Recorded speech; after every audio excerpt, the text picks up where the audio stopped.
اللهم محمدا في جميع أفعاله ومحمد اللهم صل عليه مع صحبه وآله صلاة تكون لك رضاء ولحقه أداء. أما بعد، د سرور کائنات صلی الله علیه وسلم د سیرت پنځمه برخه. په تیره برخه کې مو دا بیان کړی وو چې ابرهه د مکې مکرمې اطرافو ته راورسېدی او هلته یې د مکې مکرمې سروانان د قریشو اوښان څارل، هغه یې ونیول. ابرهه لښکر ته دغه اوښان راوستل او هغه سروانان یې هم د لې بندیان کړل. په دغه اوښانو کې 200 اوښان د عبدالمطلب صاحب وو چې دغه عبدالمطلب زموږ د نبي علیه صلات وسلام نیکه دی او په دغه وخت کې عبدالمطلب صاحب د مکې مکرمې عمومي مشر او رئیس و. دغه اخبار مکې مکرمې ته ورسېدل چې ابرهه راغلی دی، غواړي چې مکه شریفه ونړوي او د قریشو اوښان یې هم وولیدي. عبدالمطلب ورغی او غواړي چې د ابرهه سره وویني، خو ابرهه انکار وکړي، ول نه غواړم چې د عربو د هیچ چا سره ووینم. عبدالمطلب صاحب بیا هغه ذونفر ته ورغلی چې د ابرهه سره بندي و، هغه ته وویل چې یو کمه داسې لار سته او یو داسې طریقه سته چې د باچا سره ووینم. ذونفر چې د عربو مشر و او اوس دلته د ابرهه په لښکر کې بندي دی، هغه ورته وویل لکه څنګه چې ته مې وینې زه خو بندي یم، خو بیا هم اونیس په نامه باندې یو سړی دی چې د محمود نومې په نامه پیل چې دی د هغه پیل پیلوان دی او د هغه غټ پیل تربیه کوونکی دی او ابرهه ته ډېر نږدې سړی دی. د هغه اونیس سره پیژنم. هغه وخت د پیلوانانو د باچاهانو په حضور کې دونه قدر او عزت درلودی لکه نن ورځ چې د جنګي تیارې د یو ښه تکړه پیلوټ قدر د باچا په نسبت وي. نو ذونفر وویل چې زما او د اونیس پیلوان په لاره کې څه تعلقات او شناخت پیدا سوی دی، که دې خوښه وي زه به دې اونیس ته ووایم چې ابرهه ته دې ورولي او د هغه سره به خبرې وکړي. عبدالمطلب صاحب هم ورسره خوښه کړه. نو ذونفر اونیس ته وویل ول دغه عبدالمطلب د قریشو د قبیلې لوی سردار او مشر دی، که د خبرو دپاره دې ابرهه ته وروستی او د هغه سره خبرې وکولې ډېر احسان به دې وي. اونیس یې وایسته سو او ابرهه هم د عبدالمطلب د ملاقات اجازه ورکړه. عبدالمطلب صاحب چې ډېر ښایسته او د دبدبې او د هیبت خاوند و، هر چا چې به ولیدی بې له اختیاره یې د ده عزت ځینې کېدی. نو کله چې ابرهه مجلس ته عبدالمطلب صاحب ورغلی، په اول لیدو کې د ابرهه په زړه کې د عبدالمطلب صاحب عزت او هیبت پیدا سو، لوړ او عزتمن شخص ورته معلوم سو. ابرهه په دې وخت کې پر یو خاص تخت باندې کښېنستی. کله چې عبدالمطلب صاحب یې ولیدی، زړه یې ورته وویل چې عبدالمطلب هم پر دغه تخت ورسره کښېني، خو د نورو حبشیانو څخه وشرمېدی. نو ابرهه د خپله تخته سره کښته سو او د عبدالمطلب صاحب د عزت دپاره د ده سر پر مځکه کښېنست. بیا یې پوښتنه ځینې وکوله چې څنګه او د چیش دپاره راغلی. عبدالمطلب صاحب وویل ستا عسکرو زموږ اوښان به ولیدي او په هغه جمله کې زما 200 اوښان سته، زه راغلی یم چې دغه زموږ حیوانات بیرته موږ ته راکړي. د دې خبرې په اورېدو سره ابرهه ته ډېر قهر ورغلی او عبدالمطلب صاحب ته یې وویل چې کله ما ته ولیدې نو ته مې تر دې ډېر لوی او لوړ وبللې چې ته د کمزورې خبره وکړې، ستا عزت مې وکړي، حتی ستا د عزت دپاره پر مځکه در سره کښېنستم، خو تا په خبرو کې د اوښانو غوښتنه وکوله. ما دا فکر کوی چې ته به د کعبې شریفې په باره کې زما سره خبرې وکړي، هغه کعبه چې تا او ستا قوم یې عبادت کوي او معززه یې بولي، د الله کور یې بولي. ما فکر کوی چې ته به ووایه چې دا کعبه مه نړوه، مګر ته وایه چې زموږ اوښان راکړه. دا دې څنګه کمزورې خبره وکړه. عبدالمطلب صاحب ورته وویل چې ای ابرهه، زه د دې اوښانو مالک او خاوند یم، دا د دې دنیا څه اسباب دي چې زه تصرف او حکم پکې چلولی سم، مګر کعبه شریفه هغه خپل مالک لري او هغه خپل مالک یې ساتي. د کعبې شریف په باره کې ته پوه سوې او ستا کار، که دا رښتیا د الله کور و هغه الله یې په خپله دسه ساتي. ابرهه ته دا خبره ډېره عجیبه ښکاره سوه او امر یې وکړي چې د قریشو اوښان بیرته وریله کړي. بیا عبدالمطلب صاحب ته وویل چې موږ د دې دپاره نه یو راغلي چې ستا او ستا قوم د ازار ورسو بلکې موږ د دې خونې چې کعبه شریف د دې نړول غواړو. که ته د ځان او ستا د قوم دپاره نجات غواړې نو تاسې د مکې شریف څخه ووځئ چې زموږ د خوا ازار نه در ورسېږي. کله چې موږ دغه خونه او کعبه شریفه ونړول بیا تاسې بیرته مکې ته راسئ. خیر نو عبدالمطلب صاحب د ابرهه څخه رهي سو او مکې مکرمې ته ولاړی. د مکې مکرمې خلک یې ټول امر کړل چې د مکې څخه ووځي. د مکې مکرمې خلک هم د ښار او د خپلو کورو څخه ووتل او پر هغه نږدې غرو کې په یو غره کې کښېنستل چې د غرو څخه ورته ګوري چې څه پیښیږي. د مکې مکرمې ښار د خلکو څخه خالي پاتې شو. په هغه معینه ورځ چې ابرهه ټاکلې وه د ابرهه په امر باندې د حبشانو لښکر سره د پیله د کعبې شریفې پر طرف حرکت شروع کړ. اوس غواړي چې کعبه شریفه ونړوي. پیل سره د لښکره د کعبې شریفې طرف ته رهي سو او د مکې مکرمې خلک د غرو څخه ورته ګوري. کله چې پیل او لښکر تر مزدلفې راتیر سو یو شیله ده دلته چې وادي محصر ورته وایي او تر دغه شیلې وروسته مینا شروع کیږي. یعنی دغه شیله چې وادي محصر ده د مینا او مزدلفې په مابینځ کې واقع ده. پیل او لښکر چې دې شیلې ته راورسېدل په دې وخت کې هغه نوفیل ابن حبیب چې د عربو یو مشر و د ابرهه سره بندي و هغه ځان په یو طریقه سره خلاص کړي او په ځغاسته باندې رالی د پیل پر غوږ باندې ورپرېوتی او پر نارې یې کړي ول پرېوځه محموده پرېوځه پرېوځه محموده پرېوځه دا د الله کور دی. نو پیل هم دستي زنګنونه کت کړل او پرېوتی. دلته نو د ابرهه نفر ټول پر راټول سول پر پیل باندې. په پیل چې هر څوک یې پیل نه ولاړېږي کشوي یې وهي یې خو پیل هېڅ حرکت نه کوي. هغه 19 پهلوان چې هغه د دې پیل پیلوان هم و هغه رالی د پیل مخ یو بل طرف ته ورواړوی. پیل دستي ولاړ شو.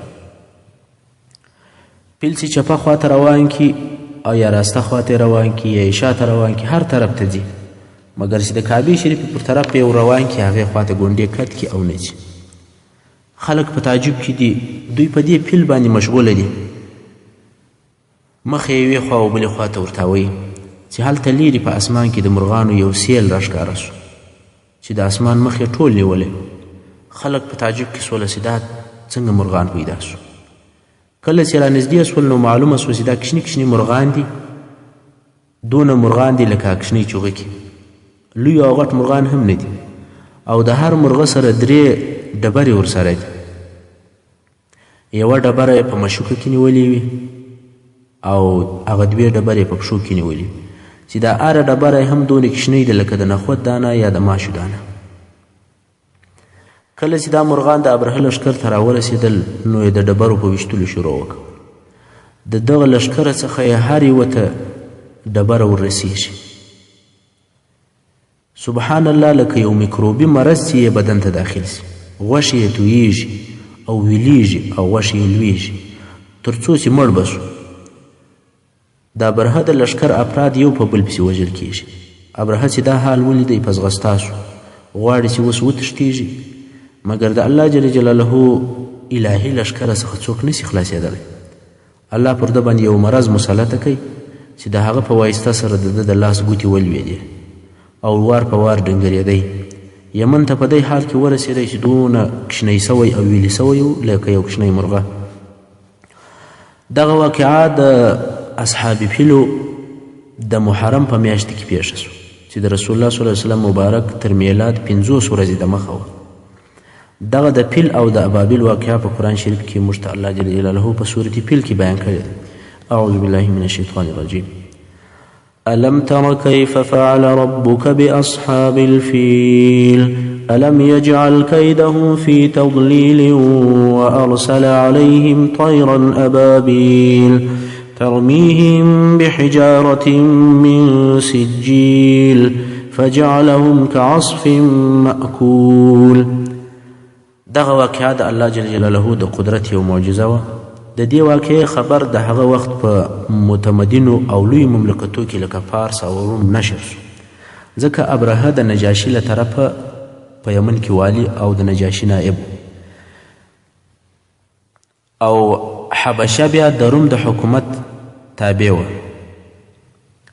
نو روم د حبشې د لارې په دغه واقعه خبر شو او پارس چې د روم سرچکر دی نو پارس به همیشه د روم او د روم د حلفاو او متعهدینو خبرونه د جاسوسانو د لارې څخه ځان ته معلومول.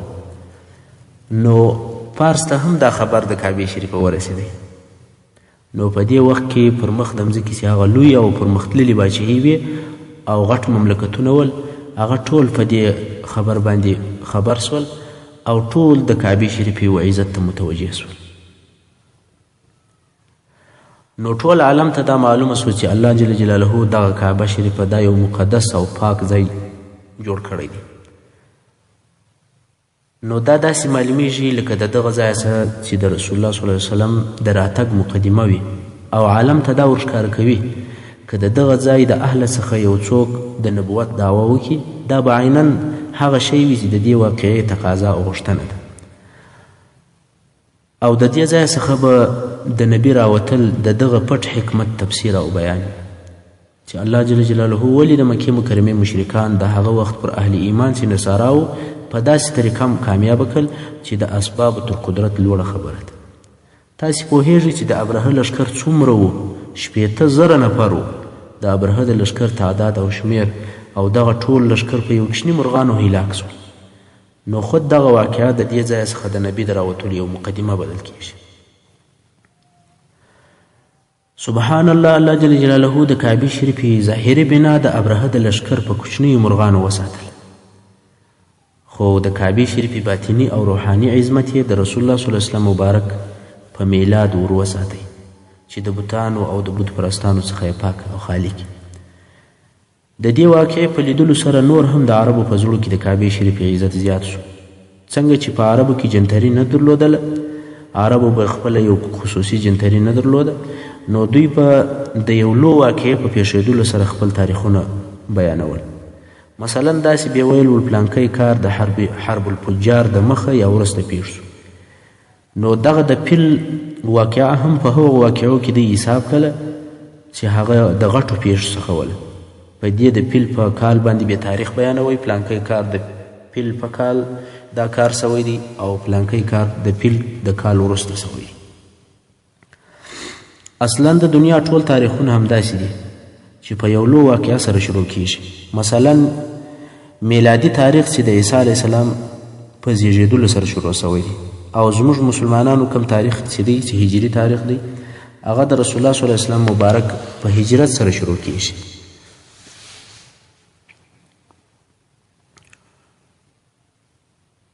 او نبی علیه الصلاة والسلام د پیل په کال او د پیل تر واقعې 50 ورځې وروسته دنیا ته تشریف راوړی. اوس به دا بیان سي چې یمن ته د پارس او پارسیانو داخلېدل څنګه وسول. تر دې ځای خو دا معلومات وو چې د ابرهه او د ابرهه ملګري دا ټول د حبشې تابع ول او حبشه بیا د روم تابع وه، خو بیا وروسته کې پارسیان پر د یمن باندې غالبه شول. اوس نو ابراهیم مړ شو، مګر بیا هم د یمن حکم د حبشانو په لاس کې و، ځکه ابراهیم خپل زوی چې یکسوم نومېدی په یمن کې د خپل ځان پر ځای باندې باچا ګرځولی او تر یکسوم وروسته د ابراهیم بل زوی چې مسروق نومېدی د یمن باچا شو. د مسروق په وختو کې یو نفر پیدا سو چې عربو او د یمن د اصلي اوسېدونکو څخه و. یوازې دا نه چې عربو بلکې د ربیعه ابن نصر د اولادې څخه هم و. هغه ربیعه چې زموږ په قصه کې د یمن اول باچا تیر سوی دی، هغه خوب چې لیدلی و. د دغه یمني عرب نوم سیف ابن زیزن و. دغه سیف چې اصلي عرب او د پخواني باچهانو زوی و چې هغه لوی باچا یې ربیعه و، د هغه د کورنۍ څخه و.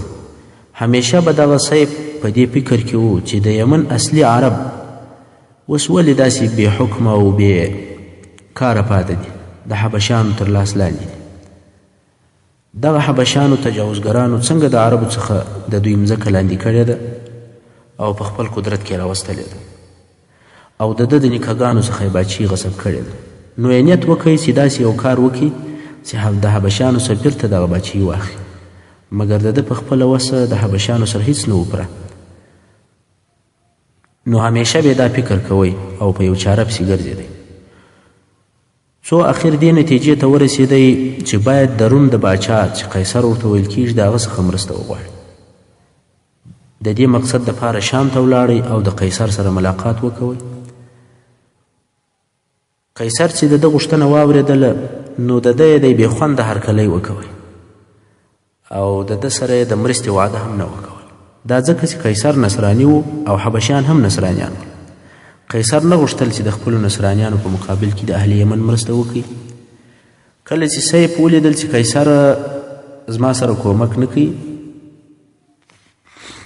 او د ده د لاسه څخه هېڅ شی ماته نه راځي نو یې فکر وکړي چې د یو عرب باچا سره باید چې ووینم او د هغه څه مرسته وغواړم په دې وخت کې نعمان ابن منذر چې په عراق کې یو قدرتمن باچا و هغه ورپه یاد شو او دغه باچا چې نعمان ابن منذر دی دا هم د هغه ربیع ابن نصر د اولادیې څخه دی هغه ربیع ابن نصر چې خوب یې لیدلی و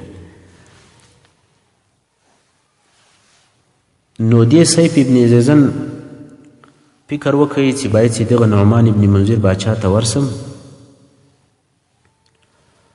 او د ده څخه کومک وغواړم نو ورلی نعمان ابن منذر ته او هغه ته خپل او د یمن حال ووایي نعمان ابن منذر ورته وویل چې د حبشیانو حکومت ډېر قوي دی او زما زور نه په رسیږي خو که ستا خوښه ده د حل یو لاره به در وښیم هغه دا ده چې زه په کال کې یو وارې د کسرا چې د پارس باچا دی د هغه ته ورځم او د هغه په لیدلو باندې مشرفه کیږم که ستا خوښه وي ته دلې اوسېږه کله چې زما د تګ وخت رالی چې زه پارس ته ځم نو زما سره د کسرا و ملاقات ته به ولاړ شي هلته به کسرا ته خپله غوښتنه بیان کړي او شکایت به ورته وکړي سیف ابن زیزن چې بله لاره او چاره نه درلوده نو ویې ویل صحیح دی نو سیف دلې پاته سو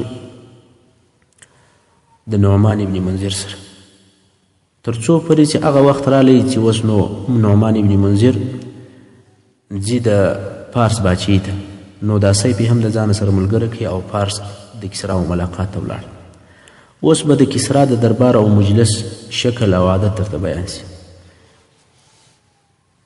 کله چې به خلک هغه سالون او هغه غټ حال ته ور داخل سول په کم کې چې د کسرا ملاقات کېدی نو خلک به په ولاړې ولاړ ول نه به کښېنستل او پر هغه ځای چې کسرا کښېنستی د هغه مخ ته یو پرده وه او هغه ځای هم نسبت و دا نور حال او سالون ته ډېر لوړ و پر دغه لوړ ځای بیا د کسرا تخت پروت و چې په رنګارنګه جواهراتو او په ملغلرو باندې ښایسته و او پر دغه تخت سربیره د سرو زرو د باچهي یو تاج ځړېدی چې دغه تاج تر اندازې زیات لوی و ویل کېږي چې دغه تاج 90 کیلو او دغه تاج د سرو زرو په زنجیرانو پر چت باندې تړل سوی و تر دغه تاج لاندې د کسرا تخت او د ناستې ځای و د ده او د خلکو په مابین کې یو پرده وه دغه پرده به تر هغو نه ایسته کېدله تر څو چې کسرا راسي او پر خپل خاص ځای باندې او پر خاص تخت باندې چې د جواهراتو ښایسته تخت یې کښېني او بیا هغه تاج پر خپل سر باندې برابر کړي چې هغه دونې غټ تاج و چې د ډېر درندوالي سره د پر سر نه سوی ایښولی نو به هغه زړولی و تر هغه تاج لاندې به کښېنستی نو چې کله به کسرا کښېنستی نو بیا به پرده کش شوه او خلکو به ټولو کسرا ولیدی نو خلک ولاړ ول نو کله چې به هغه پرده ایسته سوله د خلکو به د کسرا دغه عجیب او شاندار او ښایسته حالت ولیدی نو د ډېره خوشحالۍ سره به یې سجده ورته وکوله العیاذ بالله حتی باچهانو هم سجده ورته کوله دغه نعمان ابن منذر چې د عراق باچا دی دی هم سجده ورته کوله اوس نو سیف ابن زیزن چې دغه مجلس ته د کسرا د ملاقات په انتظار ورلی نو تر هغو ولاړو چې څو پرده ایسته سوه او ټول خلک پر سجده پرېوتی بې له دې سیفه ده سجده نه وکوله فقط سر یې وښورول کسرا باچا ته ډېر قهر ورلی ول دا احمق او بیعقل څوک دی چې ما ته سجده نه کوي سبحان الله کبر او غرور د انسان څخه هر څه هېروي که یو څه فکر یو سړی وکړي هغه څوک چې خواړه خوري او بیا د هغو د ایستلو ضرورت ورته پیښیږي د دې وړ او لایق نه دی چې عبادت یې وشي یا د هغه رب وبلل شي. خیر فورا سیف ورته راوستل شو. کسرا ورته وویل چې ولې دې سجده نه وکړل؟ سیف وویل چې هغه غمونه چې زما سره راسره دي هغو د کسرا د سجدې سره زه مشغوله کړم، زه ډېر غمجن یم. کسرا ورته وویل چې هغه څه غمونه دي؟ د خپل بیان ورته شروع کړي چې حبشیانو زموږ پر یمن او زموږ پر مځکه باندې اشغال کړی دی او د ده د پلارو د نیکهګانو باچهي یې اخیستې ده او هغه یې په زور ځین نیولې ده. اوس تا څخه مرسته غواړم چې پر یمن باندې د حبشیانو سره کومک راسره وکړه. کسرا و خپلو مشاورینو او وزیرانو ته وویل ول تاسې څه وایاست؟ هغو ورته وویل ول دا موږ یمن د حبشې څخه خلاص کړی او ده ته مو ورتسلیم کړی، نو موږ ته څه فایده سو؟ د عربو په مځکه کې کوم د فایدې شی نسته چې موږ د هغه دپاره د کسرا لښکر یمن ته ولېږو، نو چې زموږ ګټه نسته کې بیا نو د دې جنګ هېڅ فایده نسته. تر دې مشورې وروسته کسرا د سیف د مرستې او کومک کولو څخه انکار وکړي، اوس دا مرسته نسم کولی. څرنګه چې کسرا باچا او نه یې غوښتل چې څوک په خالي لاس پرېږدي، نو یې امر وکړي چې ده ته د سپینو زرو 10,000 درهمه ورکړي او یو ښه جوړه کالي هم ورکړي. فورا دا پیسې او کالي و دې سیف ته ورکول شو، مګر سیف چې د دې درباره څخه راووتی نو یې دستي د دې پیسو په ویشلو باندې شروع وکول. خلکو ته پیسې ورویشي، خلک هم ټول پر راټول شول، دی دغه د سپینو زرو پیسې دې ورکوي. کسرا ته دا خبر ورسېدی چې هغه نفر چې تا پیسې ورکړي هغه د باندې خلکو ته پیسې ورکوي. کسرا وویل ول دا ځوان د یو حال څخه خالي نه دی، بیرته یې ماته راول. سیف چې ورته راوستی نو باچا ورته وویل ما تا ته هدیه درکړه، تا خلکو ته ور وویشل؟ سیف ورته وویل ول ای شهنشاه، زه د سرو د سپینو زرو دپاره نه یم راغلی او نه د هغه سره څه علاقه لرم. زه د داسې مځکې سره راغلی یم چې د هغه غرونه ټول سپین او سره زر دي. اصلا په ده خبره کې سیف دا غوښتل چې په کسرا کې تمه پیدا کړي، د هغه تمې په وجه به د ده مرسته وکړي. نو ویل یې چې زه بل غرض او بل مطلب لرم، زما زر نه دي په کار. په دې خبره په کسرا کې هم تمه پیدا سوه. بیا یې د مشاورینو سره مشوره وکړه. هغو ورته وویل موږ تر اوسه پورې نه وو خبر چې په یمن کې سره او سپین زر شته، دا خو یو نوی خبر دی. کسرا وویل تاسې دی نه ولیدی چې درهمونه یې دغې خلکو ته ورغورځول او پاشل؟ دا د دې علامه ده چې دی د دراهم او سپینو سرو زرو سره تعلق نه لري او هغه ته ضرورت هم نه لري.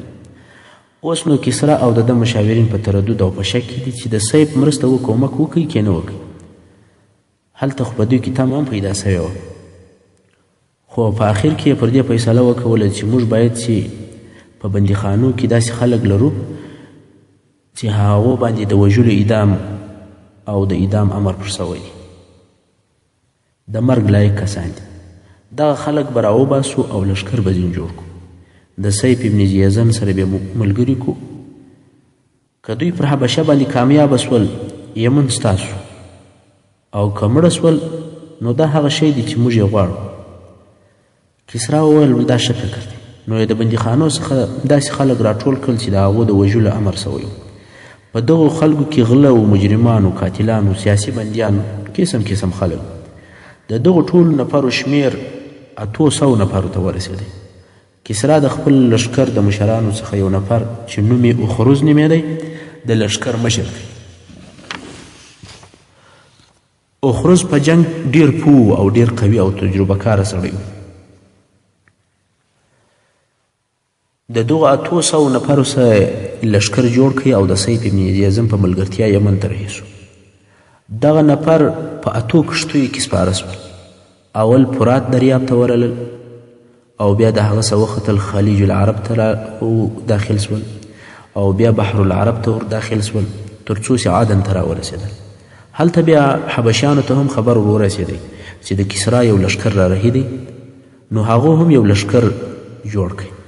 سیف ابن زیزن چې کله یمن ته ورسېدی نو هلته یې په یمن کې چې څه عرب نور موجود ول او د ده سره په دې رایه کې موافق ول او د حبشیانو حکم او حکومت یې نه و خوښ، هغه یې هم راټول کړل چې د پارسیانو سره ملګري سي او د پارسیانو لښکر په غټ سي. خو په آخر کې د دغو دوو لښکرو په مابینځ کې جنګ شروع شو چې یو د حبشې لښکر دی او بل د پارسیانو او یو څه د یمن خلک هم دي، د هغو لښکر. د حبشې د لښکر مشر په خپله مسروق و چې د ابرهه زوی دی او د یمن بادشاه دی، او د پارسیانو د لښکر مشر اخروز و. اخروز ډیر قوي او شدید سړی و. ویل کیږي چې د ده غشی او لیندي د ډیره قوته بل چا نه سوی استعمالولی. اوس چې جنگ شروع سو، اخروز ولاړ دی د جنگ حالاتو ته ګوري او څارنه کوي، د جنگ نقشه جوړوي. اخروز پوښتنه وکوله چې د حبشانو باچا پیژنې؟ سیف ورته وویل هو، هغه سړی وینې چې وریښمین کالي یې اغوستي دي، پر پیل باندې سپور دی او پر تندي باندې یې سور د یاقوتو خال دی. اخروز وویل هو. سیف ورته وویل دغه نفر یې باچا دی. اخروز وویل اوس یې پرېږده تر څو چې د پیله څخه کښته سي. بیا اخروز ته وویل سول چې د پیله څخه کښته سو، پر آس سپور سو. ده وویل اوس یې هم پرېږدي. څه وخت وروسته ورته وویل سول چې اوس د آسه څه شوه سو، پر غاتره یا پر کچره باندې سپور سو. اخروز وویل ها، د خره پر لور باندې سپور سو. اوس یې حال ګورئ. اخروز د خپل لښکر شاته ولاړی او د هغه ځای څه یې غشی ورته برابر کړئ. مسروق یې د دوو سترګو په مابینځ کې هغه د یاقوت پر ځای باندې وویشتی او غشی د مسروق د سر تر هغه بل طرف ووتی. د ابرهه زوی مسروق چې ووژل سو او د ده مرګ د حبشې د لښکر د ماتې سبب وګرځېدی. نو د پارسیانو لښکر پر یمن باندې مسلط سو او د یمن لښکر ټول مات سو.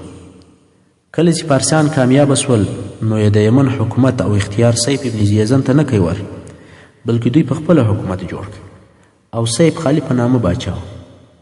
او دا خبره تر اوسه پورې هم په یمن کې یو مثال ده چې وایي دا غوټه د سیف ابن زیزن غوټه ده، خلاصېدل نه لري. د یمن د خلکو دا عادت و کله چې به دوی ته داخلي مشکلات پېښ سول نو به یې د خارجیانو څخه کومک غوښتی، خو کله چې به خارجیان رالل او د دوی مشکل به تر هغه اول هم زیات شو.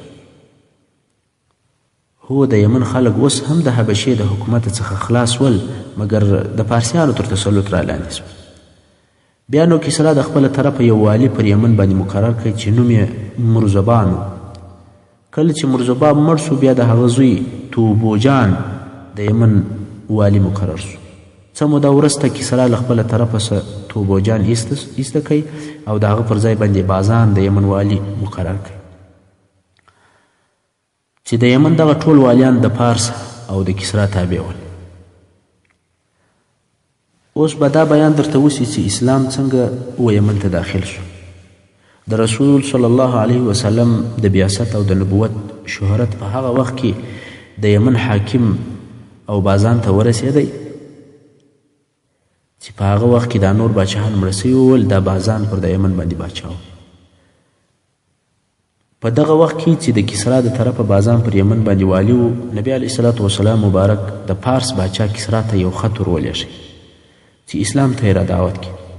خو کسرا بې له دې چې د نبی علیه الصلاة وسلام مبارک هغه خط ووایي، خط یې څیرې کوي او ټوک ټوک یې کوي او د قاصد په باره کې د وژلو اراده وکړه. کله چې رسول الله صلی الله علیه وسلم مبارک ته د کسرا او د ده د دې بد چلن خبر ورسېدی نو نبی علیه الصلاة وسلام مبارک وفرمایل چې زما لیک یې را ټوک ټوک کوي، الله دې د ده بادشاهي ور ټوک ټوک کړي. کسرا چې د رسول الله صلی الله علیه وسلم لیک کله ولیدی او بیا ورته وویل سو نو ډېر په قهر سو. ول دا څوک دی؟ یو سرایي عرب دی غواړي چې زما سره جنګ وکړي او یا زما قوم ټول د ځان تابع وګرځي. نو د کسرا ډېر متکبر دماغ و، هېڅ کله یې دا نه قبلوله چې یو عرب دی دی دعوت کوي و خپل دین ته. د دې مثال داسې دی د دې کسرا لکه نن ورځ چې په یو ډېر لیرې صحرا کې یو کوچنی کلی وي، د دې کلي څخه یو نفر و امریکا ته خط ورولېږي چې تاسې زما د دین مطابقت وکړئ.